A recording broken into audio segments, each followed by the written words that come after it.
سبيل الدموع سبيل مريح، تنهد يا صاحي كي تستريح، وبث الدعاء الخفي الصريح.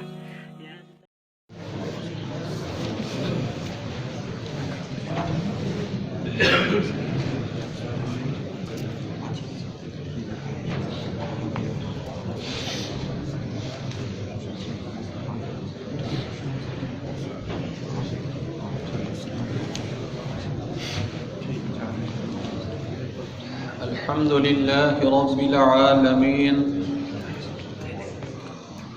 والعاقبة للمتقين، والصلاة والسلام على سيد الأنبياء والمرسلين وعلى آله الطيبين الطاهرين وعلى خلفاء الراشدين المهديين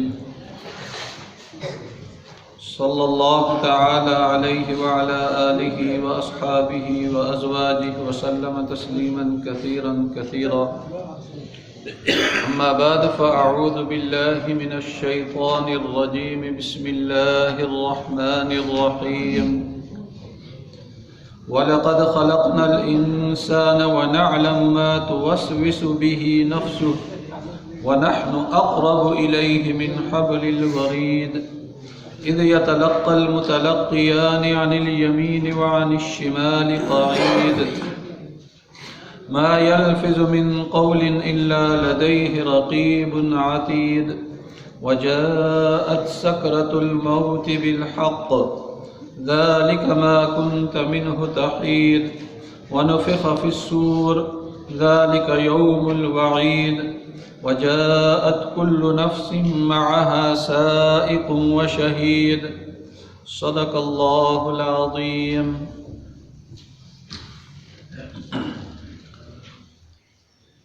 قرآن کریم فرقان حمید کا یہ 26واں پارہ ہے. سورہ قاف اور سورہ قاف کا یہ دوسرا رکوع ہے. سورہ قاف کے ابتدائی حصے میں گزشتہ آیات میں معاد کا، قیامت کا، مرنے کے بعد دوبارہ زندہ ہونے کا، حساب و کتاب کا ذکر ہوا، اور پوری سورہ قاف کا جو مرکزی موضوع ہے زیادہ تر اس میں معاد، قیامت ہی کا ذکر ہے. بعث بعد الموت اس کا زیادہ ذکر ہے. اور یہ ایک حقیقت بھی ہے کہ انسان جو بھی اس دنیا میں آیا ہے موت کے لیے آیا ہے. ہمیشہ زندہ رہنے کے لیے کوئی بھی اس دنیا میں نہیں آیا. کل من علیہا فان ویبقى وجہ ربک ذو الجلال والاکرام. ایک اللہ تبارک و تعالی کی ذات جو ہمیشہ سے ہے، ہمیشہ رہے گی، تاکہ سب پر موت نے آنا ہے. موت سے کوئی بچ نہیں سکتا. اور آج کے درس میں بھی اسی حقیقت کو بیان کیا گیا ہے یاد دہانی کے لیے.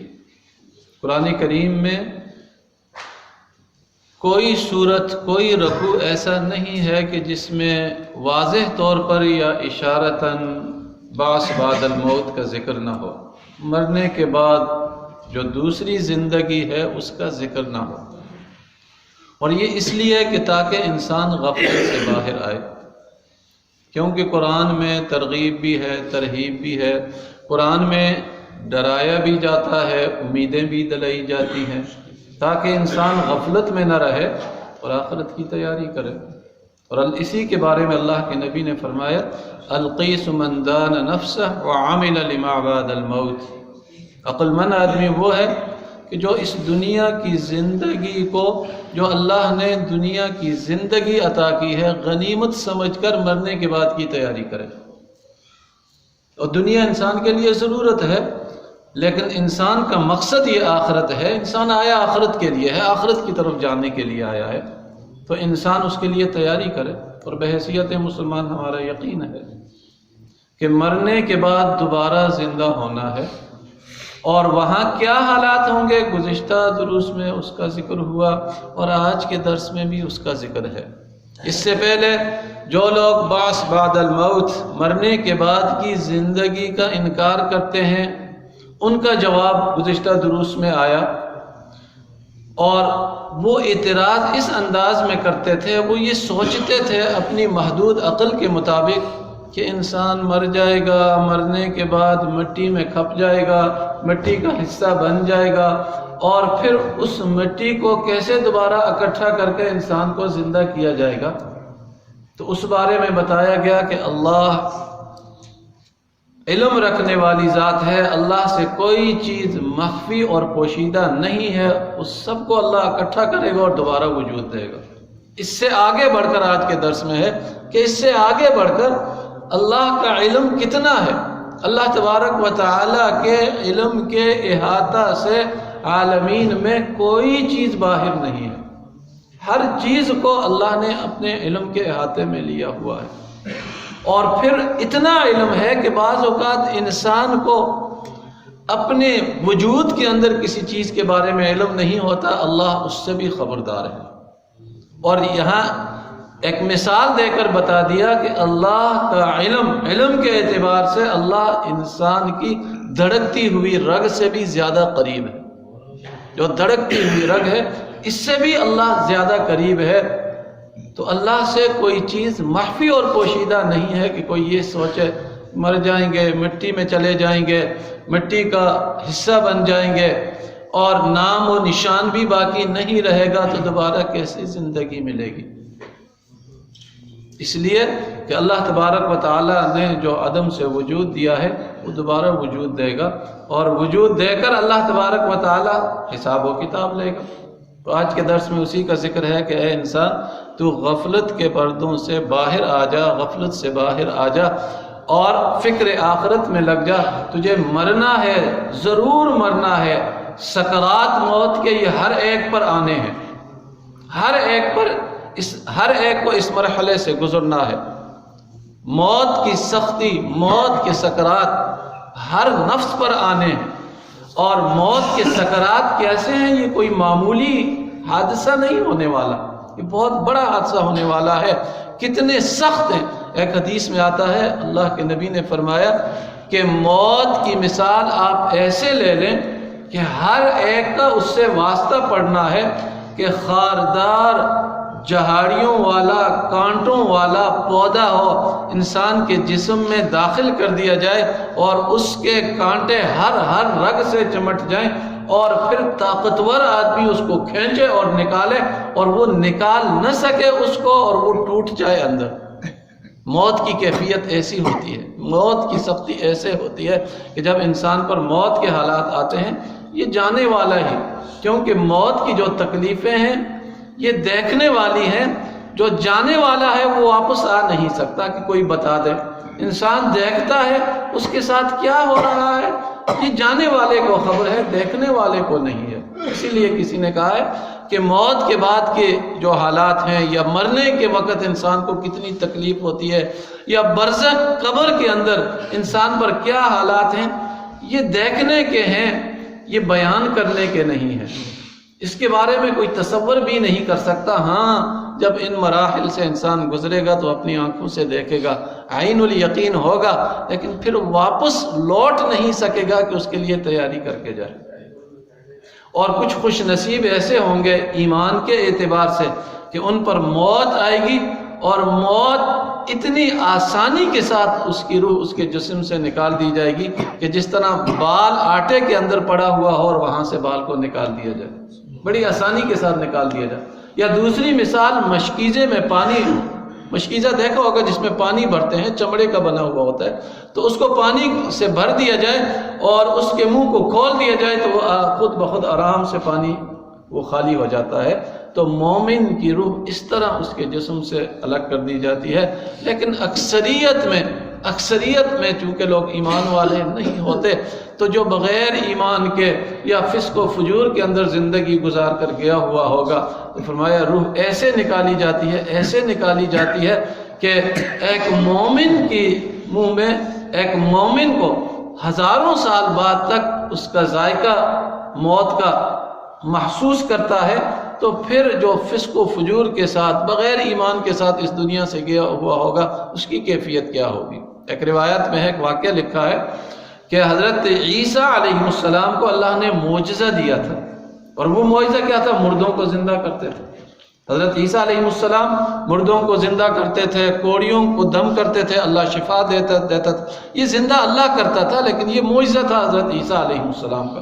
ہر مسئلہ بِإِذْنِ اللہ، بِإِذْنِ اللہ، اللہ کے حکم سے زندہ کرنے والی ذات تو اللہ کی ہے، اور کوئی تو اس کو زندہ، لیکن یہ حضرت عیسیٰ علیہ السلام کے ہاتھوں معجزہ اللہ ظاہر کرتا تھا۔ اور اسی طرح نابینا مادر ذات اندھے جو ہوتے تھے، پیدائشی جو نابینے ہوتے تھے، اللہ کے حکم سے حضرت عیسیٰ علیہ السلام کا معجزہ تھا، ہاتھ پھیرتے تھے آنکھوں پر، ان کی بینائی واپس آ جاتی تھی۔ تو کسی انکار کرنے والے نے، کافر نے آ کر حضرت عیسیٰ علیہ السلام سے کہا کہ ہمیں لگتا ہے کہ آپ جن مردوں کو زندہ کرتے ہیں یہ نئے نئے مردے ہوتے ہیں، نئے نئے مرے ہوئے ہوتے ہیں، یا تازے تازے قبر میں دفنائے ہوئے ہوتے ہیں۔ ہو سکتا ہے کہ یہ کوئی منصوبہ ہو آپ کا پہلے سے، اور وہ مرے نہ ہوں، ویسے دفنا دیے گئے ہوں، اور ویسے لوگوں کو بتایا گیا ہو کہ یہ مر گئے ہوں، اور زندوں کو دوبارہ کھڑا کر دیا ہو۔ تو حضرت عیسیٰ علیہ السلام نے فرمایا کہ تم کیا چاہتے ہو؟ تو اس نے کہا کہ میں یہ چاہتا ہوں کہ نشاندہی میں کروں اور اس مردے کو زندہ تو کر، پھر ہم مانیں گے کہ واقعی یہ اللہ کا نبی ہے۔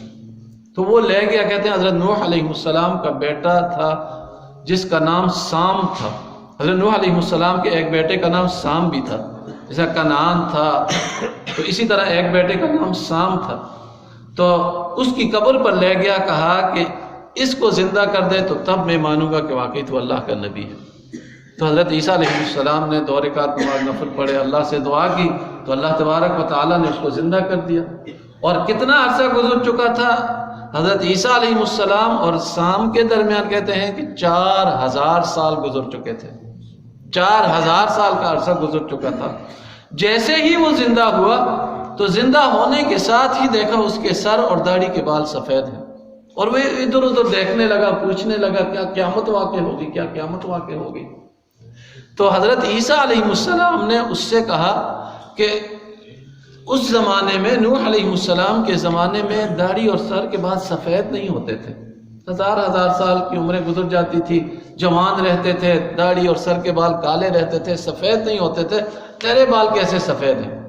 تو اس نے کہا اصل میں جو موت کا جھٹکا لگا تھا، جو موت کا جھٹکا لگا تھا، اس کا ذائقہ ابھی تک میں محسوس کرتا ہوں، اور یہ سر اور داڑھی کے بال سفید اس لیے ہو گئے کہ دوبارہ جب مجھے اٹھایا گیا تو میں یہ سمجھا کہ دوبارہ مجھ پر موت آئے گی، تو کہیں وہی تکلیف دوبارہ مجھ پر نہ آئے، اس خوف اور اس ڈر کی وجہ سے میرے داڑھی اور سر کے بال سفید ہو گئے۔ اور وہ ذائقہ ایسا جھٹکا تھا کہ آج تک محسوس کر رہا ہوں، 4000 سال تک موت کا ذائقہ وہ محسوس کرتا رہا۔ تو یہ کوئی معمولی حادثہ نہیں ہونے والا، یہ بہت بڑا حادثہ ہونے والا ہے، اور ہر ایک کے ساتھ یہ ہونے والا ہے، کوئی اس سے بچ نہیں سکتا۔ کوئی بھاگنے کی لاکھ کوشش کرے، انا الموت، اللہ کے نبی نے فرمایا موت پر کوئی وقت ایسا نہیں گزرتا کہ ہر انسان کا نام لے کر پکار کر وہ یہ نہ کہتی ہو کہ انا الموت الذی اطلبکم وادرککم ولو کنتم فی بروج مشیدہ، میں موت ہوں اور وہ موت ہوں، تمہارا پیچھا کرتی ہوں اور تمہارے پیچھے لگی رہتی ہوں اور تمہیں پکڑ لیتی ہوں، اگرچہ تم محفوظ قلعوں کے اندر چھپ ہی کیوں نہ جاؤ۔ تو موت سے انسان کتنا ہی، وہ کہتے ہیں نا کہ فلاں مرتے مرتے بچ گیا، فلاں مرتے مرتے اتنا بیمار ہوا کہ بالکل قریب المرگ ہو گیا، بچ گیا۔ حالانکہ کہنا یہ چاہیے تھا کہ انسان بچتے مر گیا۔ انسان کی آج کے درس میں تو اسی کا ذکر ہے کہ انسان کی کوشش ہے میں بچ جاؤں، تھوڑی سی تکلیف ہوتی ہے تو انسان کی جو اپنے اس کے مطابق وہ کوشش کرتا ہے، اپنا علاج کرتا ہے، ڈاکٹروں کے پاس جاتا ہے کہ میری زندگی باقی رہ جائے، میں بچ جاؤں، لیکن کب تک انسان بچے گا؟ بچتے موت آ جائے گی۔ تو آج کے درس میں اسی کا ذکر ہے کہ انسان تو موت کو ٹلاتا رہا، تو چاہتا رہا کہ موت نہ آئے، ٹلتی رہے، لیکن موت آ گئی۔ موت نے آنا ہے۔ تو اس لیے قرآن اللہ اپنے بندوں پر بڑا مہربان ہے، بڑا کریم ہے، بار بار یاد دہانی کراتا ہے کہ اس مرحلے سے گزرنا ہے، اور تم چاہو نہ چاہو اس مرحلے سے گزرنا ہے، چاہو نہ چاہو، یہ جبری عمل ہے اللہ کی طرف سے، ہر ایک نے گزرنا ہے، تو پھر کیوں نہ اس کی تیاری کرے انسان۔ تو اس لیے بار بار خبردار کیا جا رہا ہے کہ تاکہ ان مراحل سے میرے بندے آسانی کے ساتھ گزر جائیں، اور انسان دنیا میں جو بھی عمل کرتا ہے، آج کے درس میں وہ بھی ہے کہ ایک تو اللہ اس کے ہر عمل سے خبردار ہے، اس کی دھڑکتی ہوئی رگ سے، شہ رگ سے بھی زیادہ اللہ قریب ہے علمی اعتبار سے، اور دوسرا یہ کہ اللہ نے گواہ کے طور پر 2 فرشتے بھی بٹھا دیے ہیں دائیں بائیں، آج کے درس میں ان کا بھی ذکر ہے، جن کو کرامن کاتبین کہا جاتا ہے، جو انسان کی نیکیاں اور بدیاں لکھتے ہیں۔ ما یلفظ من قول الا لدیہ رقیب عتید، کہ انسان زبان سے جو لفظ نکالتا ہے تیار بیٹھے ہوئے ہوتے ہیں، وہ لکھ لیتے ہیں۔ دائیں طرف کا جو فرشتہ ہے یہ نیکیاں لکھنے والا ہے، اور بائیں طرف کا جو فرشتہ ہے، بائیں طرف جو بیٹھا ہوا ہے، اب یہ ضروری نہیں کہ کندھوں پر بیٹھے ہوئے ہوں، اس میں مختلف ہوئے، بعض کہتے ہیں کندھوں پر ہیں، بعض کہتے ہیں نہیں دائیں بائیں ساتھ ساتھ ہر وقت وہ فرشتے رہتے ہیں، لیکن انسان کے دائیں بائیں وہ رہتے ہیں۔ اور جو دائیں والا ہے، دائیں طرف کا جو فرشتہ ہے جو نیکیاں لکھنے والا ہے، یہ بائیں طرف جو بدیاں لکھنے والا ہے یہ اس کا کہتے ہیں امیر ہے، اور بائیں والا ہر بات دائیں والے سے پوچھ کر لکھتا ہے۔ دائیں والا جب اجازت دیتا ہے تو پھر وہ لکھتا ہے، لیکن اس کو لکھنا ہوتی ہے، جو انسان برائی کرتا ہے، گناہ کرتا ہے، اس کو لکھنا ہوتی ہے۔ حدیث میں آتا اللہ کے نبی نے فرمایا کہ اللہ اتنی کریم ذات ہے کہ دائیں والے کو تھوڑے اختیار دے دیے ہیں، تو جب یہ انسان نیکی کرتا ہے، نیکی کا ارادہ کرتا ہے، تو دائیں والا تیار ہوتا ہے، فوراً لکھ لیتا ہے، اور جب نیکی کرتا ہے تو 10 گنا زیادہ اس کو لکھ لیتا ہے، ارادے سے نیکی لکھ لیتا ہے، اور جب نیکی کرتا ہے تو 10 گنا زیادہ، یا واللہ یضاعف لمن یشاء، اس سے بڑھا کر۔ لیکن جب انسان سے گناہ ہوتا ہے تو بائیں والا لکھنے کی کوشش کرتا ہے، دائیں والا روک لیتا ہے، بھی تھوڑا رک جائے، ہو سکتا ہے کہ یہ اس سے باز آ جائے، ہو سکتا ہے کہ یہ توبہ کر لے، تو اس کو روک لیتا ہے۔ اور جب انتظار کے بعد یہ شخص توبہ نہیں کرتا، باز نہیں آتا، تو پھر وہ کہتا ہے کہ ہاں اب لکھ، لیکن ایک ہی لکھنا۔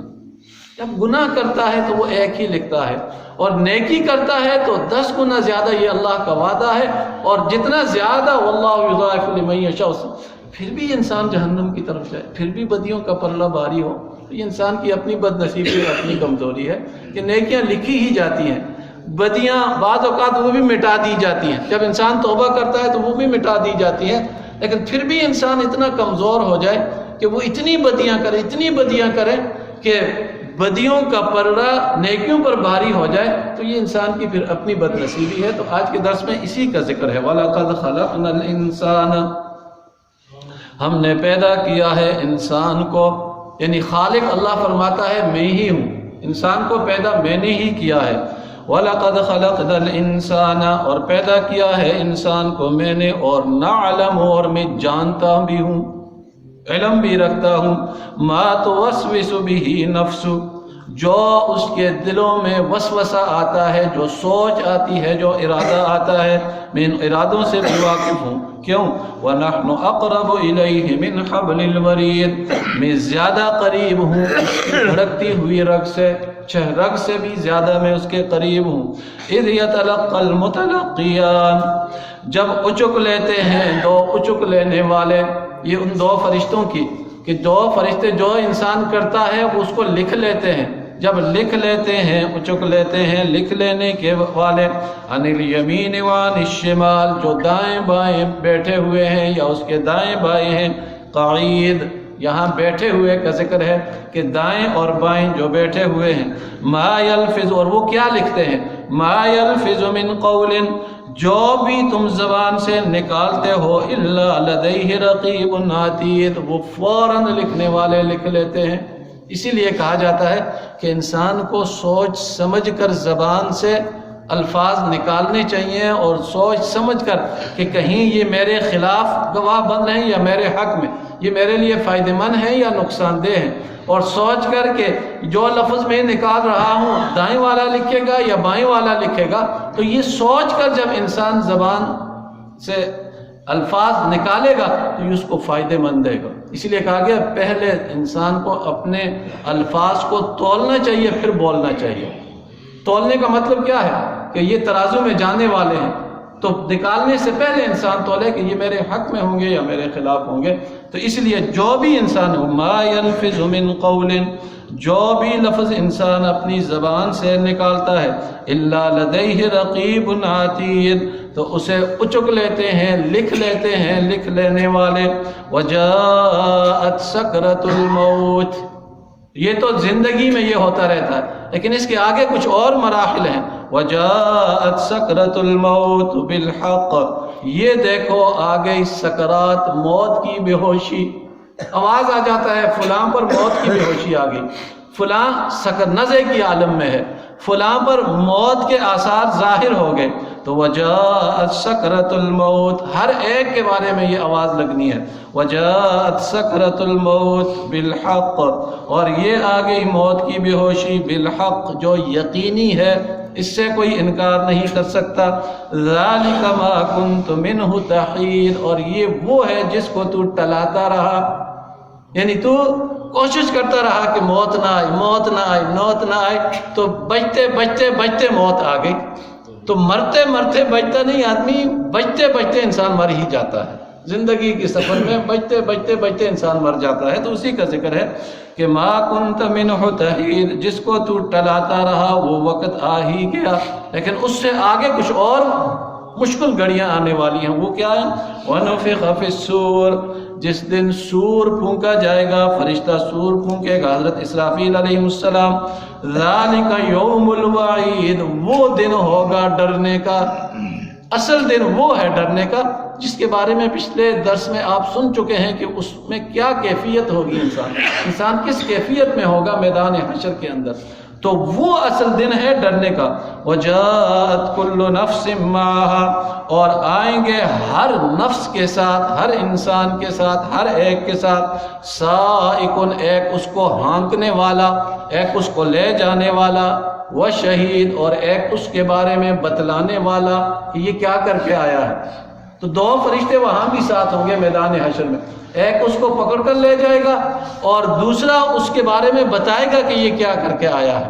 یہ وہی فرشتے ہوں گے، بعضوں نے کہا کہ جس نے اپنے پاس لکھا ہوا ہوگا وہ وہاں حاضر ہوگا کہ ہاں یہ کر کے آیا ہے دنیا کے اندر.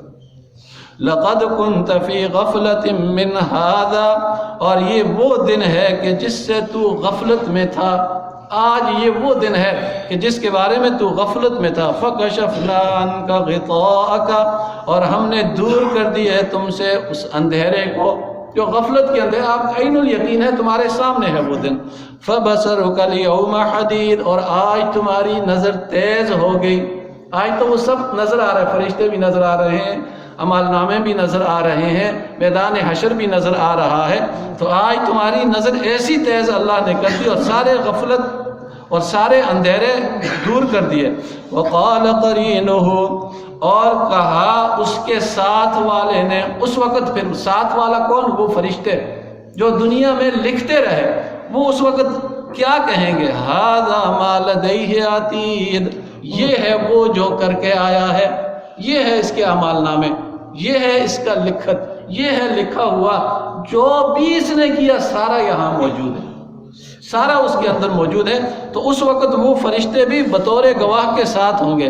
ما لدیہ عتید، یہ ہیں اس کے کارنامے. اور اگر اعمال بد زیادہ ہوئے تو پھر کیا کہیں گے؟ فَأَلْقِيَا فِي جَهَنَّمَ، ڈال دو اس کو جہنم کے اندر. کس کو؟ کل کفار عنید، ہر کافر کو، ہر انکار کرنے والے کو، ہر فاسق اور فاجر کو. عنید، جو مغرور تھا دنیا کے اندر، غرور کرتا رہا دنیا کے اندر، اس کو ڈال دو. مناع للخیر معتد مریب، اور اللہ فرماتا ہے میں تو ڈراتا رہا. اللہ کسی پر ظلم و زیادتی نہیں کرتا، وہ تو کریم ذات ہے، اس نے بندوں کو پیدا کیا ہے، وہ نہیں چاہتا کہ وہ جہنم کا ایندھن بنے. تو اللہ اس وقت اعلان کرے گا کہ میرے بندوں میں نے تم پر کوئی ظلم و زیادتی نہیں کی. کیوں؟ مناع للخیر، اور میں یہ دنیا کے اندر سب کچھ اس کو بتا دیا، سب کچھ بتا دیا، لیکن یہ کیا کرتا رہا، مناع للخیر، روکتا رہا بھلائی سے، خود بھی روکتا رہا اور دوسروں کو بھی، معتد مریب، اور حدوں کو پار کرتا رہا، مریب، اور آج کے دن سے شک میں پڑا رہا۔ مریب کہتے ہیں شک میں، یہ شک میں پڑا ہوا تھا تو اس لیے اس کو جہنم میں ڈال دو۔ الذی جعل مع اللہ الہا آخر، اور یہ وہ تھا کہ اللہ کے ساتھ اوروں کو الہ ٹھہراتا رہا، اوروں کو معبود ٹھہراتا رہا۔ فالقیاہ فی العذاب الشدید، اس کو ڈال دو آج سخت عذاب میں۔ قال قرینہ، تو ایک اور ساتھی انسان کا کھڑا ہو جائے گا، وہاں ایک اور ساتھی ہوگا کہ فرشتوں کو حکم ہوگا کہ اس ساتھی کو بھی پکڑو جہنم میں ڈال دو، تو وہ اس وقت کھڑا ہوگا، اور وہ کون سے ساتھی ہے؟ شیطان۔ شیطان بھی ہر انسان کے ساتھ ہر وقت رہتا ہے، شیطان بھی انسان کے ساتھ رہتا ہے اور اس کو جہنم کا راستہ سجا کر اس کے سامنے رکھتا ہے۔ تو اس وقت شیطان کیا کہے؟ قال قرینہ، کہے گا یہ ساتھی اس کا، ربنا، اے رب ہمارے، ما اطغیتہ، میں نے اس کو گمراہ نہیں کیا۔ وہ خود ڈرا ہوا ہوگا، وہ خود بھاگ رہا ہوگا اور وہ کہے گا میں نے گمراہ نہیں کیا، وَلَٰكِن كَانَ فِي ضَلَالٍ بَعِيدٍ، لیکن یہ خود گمراہیوں کے اندر دور پڑا رہا، میں تو اس پر کوئی زبردستی نہیں کر سکتا تھا، میں نے راستہ ایک بتایا چلا تو یہ خود اس نے خود وہ راستہ اختیار کیا۔ قَالَ لَا تَخْتَصِمُوا لَدَيَّ، اب ڈانٹ پڑے گی ان دونوں کو، کیونکہ محشر کے حالات جو ذکر ہیں تو اس میں آپس میں ان کا مخاصمہ ہوگا، گمراہ ہونے والے گمراہ کرنے والے آپس میں لڑیں گے، تو اللہ فرمائے گا کیا؟ قال لا تختصموا لدی، میرے سامنے مت لڑو، میرے سامنے مت جھگڑا کرو۔ کیسی کیفیت، کیسے حالات ہوں گے کہ یہ ڈانٹیں پڑ رہی ہوں گی اور اللہ کی طرف سے، لا تختصموا لدی، میرے سامنے اب تم جھگڑا نہ کرو، کیونکہ وہ تو علیم ذات ہے، وہ سب کچھ جاننے والی ذات ہے، کیا کچھ کر کے انسان آیا ہے۔ تو لا تختصموا لدی، میرے سامنے نہ لڑو، وقد قدمت الیکم بالوعید، میں پہلے ہی ڈرا چکا ہوں تم کو دنیا میں، اس دن کے بارے میں تمہیں پہلے سے ڈرا چکا ہوں، اب جو کر کے آئے ہو اس کی سزا اب بھگتو۔ ما یبدل القول لدی، اب یہ میری بات تبدیل ہونے والی نہیں ہے، جو مجرم ہے سزا پائیں گے اور جو ایمان والے ہیں وہ جنت میں جائیں گے، تو یہ میرا فیصلہ تھا، یہ میرا قانون ہے۔ تو ما یبدل القول، اب تبدیل ہونے والی، ما یبدل القول، تبدیل ہونے والی نہیں ہے میری بات، وما انا بظلام للعبید، اور نہ میں اپنے بندوں پر ظلم و زیادتی کرنے والا ہوں، آج کسی پر ظلم و زیادتی نہیں ہوگی، جو عمل کر کے آیا ہے اس کا ثمرہ، اس کا پھل اور اس کا معاوضہ وہ آج اس کو ملنے والا ہے، وہ پائے گا، کسی پر ظلم و زیادتی نہیں ہوگی، اور نہ اللہ کسی پر ظلم و زیادتی کرتے ہیں۔ اسی لیے اللہ کے نبی نے فرمایا کہ موت سے ہر ایک کا واسطہ پڑنا ہے، اس لیے انسان اس سفر کی، کھٹن سفر کی تیاری کرے، اور موت ایک ایسی حقیقت ہے کہ جب مومن کے بارے میں آتا ہے کہ جب موت آ جاتی ہے، برزخ کی طرف اس کی روح چلی جاتی ہے، علیین کی طرف چلی جاتی ہے، تو اس کو ایک پیشکش ہوتی ہے، کہتے ہیں مومن کو ایک پیشکش ہوتی ہے، حدیث کے اندر آتا ہے، اللہ کے نبی نے فرمایا مومن کو ایک پیشکش ہوتی ہے، اور وہ پیشکش یہ کہ دوبارہ جانا چاہتا ہے دنیا میں، دوبارہ جانا چاہتا ہے دنیا میں، تو سوائے شہید کے سب انکار کر دیتے ہیں کہ ہم نہیں جانا چاہتے۔ اور وجہ کیا ہے؟ حالانکہ وہ سب کچھ دیکھ لاتے ہیں اور منشا بھی ان کی یہ ہو کہ دوبارہ جائیں، اچھے عمل کر کے آئیں، لیکن وہ کہیں گے کہ دوبارہ نہیں جانا چاہتے۔ اور کیوں کہیں گے؟ اللہ کے نبی نے فرمایا کہ موت کا جھٹکا اتنا سخت ہے کہ دوبارہ جائیں گے، دوبارہ ہم پر موت آئے گی، اور یہ مرحلہ بڑا سخت ہے، اس مرحلے کو ہم گزار کر آئے ہیں، تو اب دوبارہ اس مرحلے میں ہم نہیں جانا چاہتے، تو اس لیے وہ ایک ہی مرتبہ وہ مرحلہ آئے گا، تو انسان اس کے لیے تیاری کرے، اور ہر ایک نے اس راستے سے گزرنا ہے، اور قرآن میں بار بار اس سے خبردار کیا گیا ہے، اور جو آگے کا درس ہے اسی سورہ قاف میں، تو آگے پھر اس سے آگے کے جو مراحل ہیں، اس سے جو آگے کے میدان حشر سے جو آگے کے مراحل ہیں، آگے پھر ان کا ذکر ہوگا، جنت، عالم جہنم کا ذکر ہوگا کہ جہنم کیا پکارے گی، جنت کیا پکارے گی، تو آگے کے رکوع میں پھر اس کا ذکر ہے۔ دعا ہے کہ اللہ رب العزت دین کی حقیقت کو سمجھنے کی اور اس پر عمل کرنے کی توفیق نصیب فرمائے۔ وما علینا الا البلاغ۔ الحمد لله رب العالمين والعاقبة للمتقين والصلاة والسلام على سيد الأنبياء والمرسلين ربنا آتنا في الدنيا حسنة وفي الآخرة حسنة وقنا عذاب النار وقنا عذاب القبر وقنا عذاب الحشر وقنا عذاب الميزان اللهم حاسبني حسابا يسيرا اللهم حاسبني حسابا يسيرا اللهم من أحييته منا فأحيه على الإسلام ومن توفيته منا فتوفه على الإيمان ربنا اغفر لي ولوالدي ولأستاذي ولجميع المؤمنين والمؤمنات والمسلمين والمسلمات الأحياء والأموات وصلى الله تعالى على خير خلقه محمد وآله وأصحابه أجمعين آمين آمين برحمتك يا أرحم الراحمين.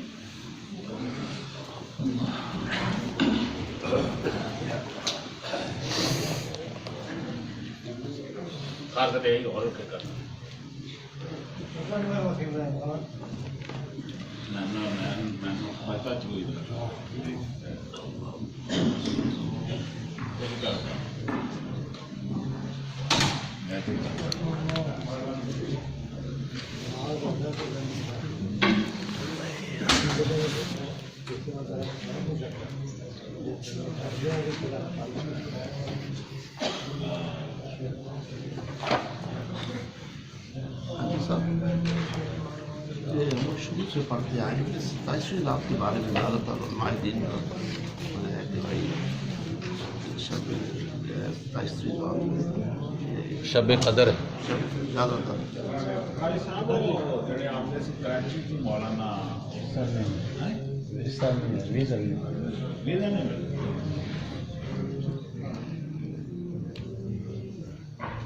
ستائیسویں کے بارے میں ایک روایت میں آتا ہے، ایک حدیث میں آتا ہے، ایک صحابی فرماتے ہیں کہ میں قسم اٹھا کر یہ کہہ سکتا ہوں کہ شب قدر 27ویں ہی کو ہوگی، اور وہ اس وجہ سے کہتے تھے کہ اللہ کے نبی نے جو علامات، جو نشانیاں بتائی ہیں شب قدر کی، تو وہ میں نے، وہ صحابی کہتے ہیں کہ 27ویں کو دیکھی، تو وہ خود اپنے بارے میں کہتے تھے کہ میں یہ کہہ سکتا ہوں کہ وہ 27ویں ہی کو ہے، لیکن ضروری نہیں ہے کہ 27ویں ہی کی ہو، کیونکہ اللہ کے نبی نے جو فرما دیا کہ آخری عشرے کی تاک راتوں میں تلاش کریں، اور یہ بھی ہو سکتا ہے علماء نے لکھا ہے کہ یہ بدلتی رہتی بھی ہو۔ ایک مرتبہ جو نبی علیہ السلام وہ بتانے آئے تھے کہ میں شب قدر کے بارے میں بتانا چاہتا تھا، لیکن دو شخصوں کو دیکھا وہ آپس میں لڑ رہے تھے، جھگڑ رہے تھے، تو اس وجہ سے اس کی تعینی اٹھا لی گئی کہ آپس میں لڑائی یہ اتنی بری بات ہے کہ پھر اس کا تعین کہ یہ کس رات میں اٹھا دی گیا، اور وہ رات کون سی تھی؟ 21ویں رات تھی۔ صحیح فرماتے ہیں میں نے دیکھا صبح کو کہ مسجد میں جب ہم نے نماز پڑھی تو پیشانیوں پر پانی لگ گیا تھا، کیچڑ لگ گیا تھا، گیلا پن آ گیا، اس لیے یہ بدلتی رہتی ہے۔ اور اس کی ایک حکمت بھی ہے کہ ایک رات اس لیے اللہ نے تعین نہیں کیا، اگر تعین ہو جاتی تو لوگ پورا مہینہ عبادت نہ کرتے، اسے ایک رات پر تکیہ کر کے بیٹھ جاتے، باقی عبادت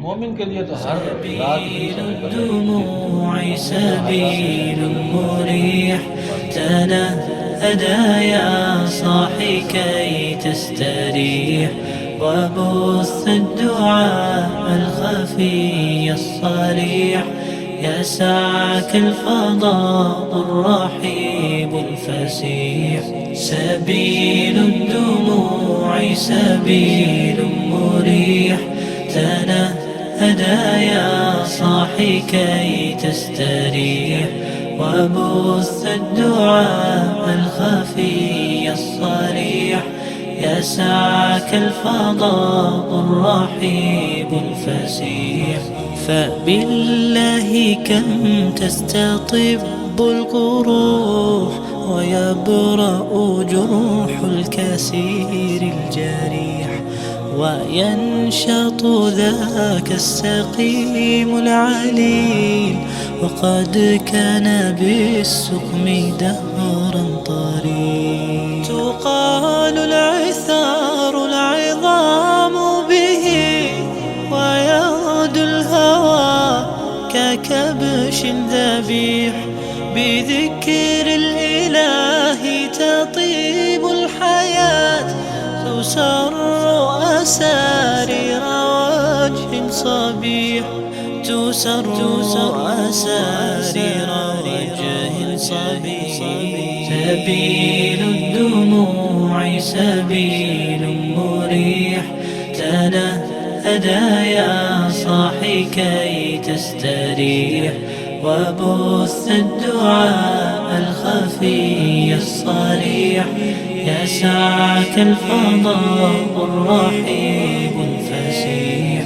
سبيل الدموع سبيل مريح، تنهدى يا صاحي كي تستريح، وبث الدعاء الخفي الصريح، يسعك الفضاء الرحيب الفسيح. تنحى يا حزن واهجر فؤادا، توكل بجد بعزم فصيح، فإني علمت بأنك نجوى، ولبس خبيث مضل قبيح. تبختر ترجل بصوت وخيل، فما لك في الأرض درب صحيح، إلى الله